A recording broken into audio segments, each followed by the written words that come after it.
हाल ही में भारी विरोध के बीच अपने अयोध्या दौरे को स्थगित कर चुके महाराष्ट्र नवनिर्माण सेना के सुप्रीमो राज ठाकरे ने बीते रोज पुणे के एक सभागार में एक जनसभा को संबोधित किया।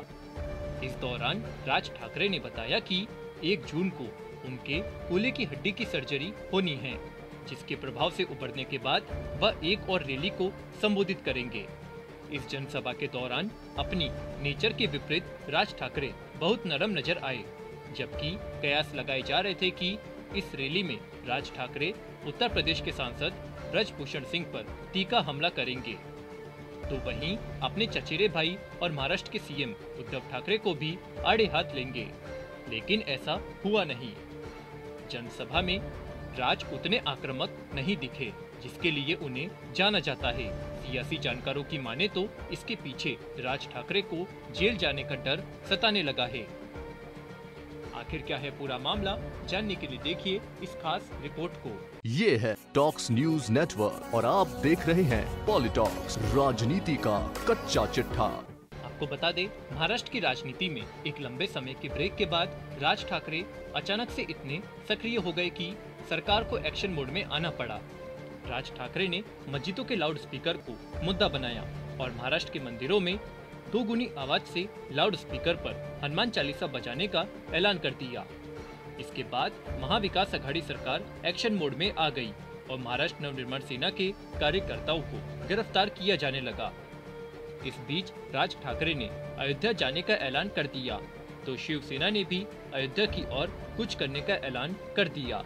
वहीं राज ठाकरे के आगामी 5 जून को अयोध्या दौरे की घोषणा पर गोंडा से बीजेपी सांसद ब्रजभूषण सिंह ने विरोध कर दिया और कहा कि ठाकरे को उत्तर भारतीयों से माफी मांगने तक अयोध्या में घुसने नहीं देंगे।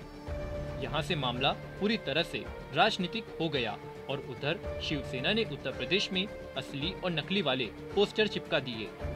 मामला गरमाया ही था कि राज ठाकरे ने हाल ही में कुछ दिन पहले अचानक से अयोध्या दौरा स्थगित करने का ऐलान कर दिया। इसके बाद राज ठाकरे ने रविवार 22 मई को पुणे में एक जनसभा को संबोधित किया। जनसभा को संबोधित करते हुए मनसे प्रमुख राज ठाकरे ने बताया कि आखिर वे अयोध्या क्यों नहीं जा रहे हैं।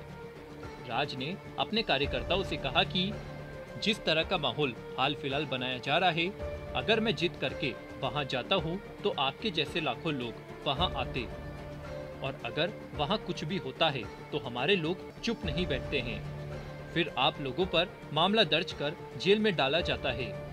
मैंने यही सोचा कि आप लोगों को परेशानी में क्यों डाला जाए। चुनाव से ठीक पहले आप सभी को जेल में डाल दिया जाता है और चुनाव के समय यहाँ कोई नहीं होता। ऐसे में मुझे एहसास हुआ कि यह सब एक षड्यंत्र है। राज ठाकरे ने यह भी कहा कि मैं 4 शब्द सुनने को तैयार हूँ, लेकिन आपको जेल नहीं जाने दूंगा।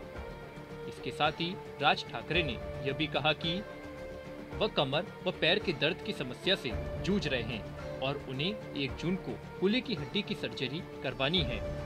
मनसे प्रमुख ने कहा कि सर्जरी के प्रभाव से उबरने के बाद मैं एक बार फिर जनसभा करूंगा। इसके साथ ही साल 2019 के महाराष्ट्र विधानसभा चुनाव से पहले तेज बारिश के बीच एक रैली को संबोधित करने वाले शरद पवार पर तंज कसते हुए राज ठाकरे ने कहा कि हम एक खुली जगह पर जनसभा के आयोजन की योजना बना रहे थे, लेकिन बारिश की आशंका को देखते हुए हमने इसे हाल में करने का फैसला किया।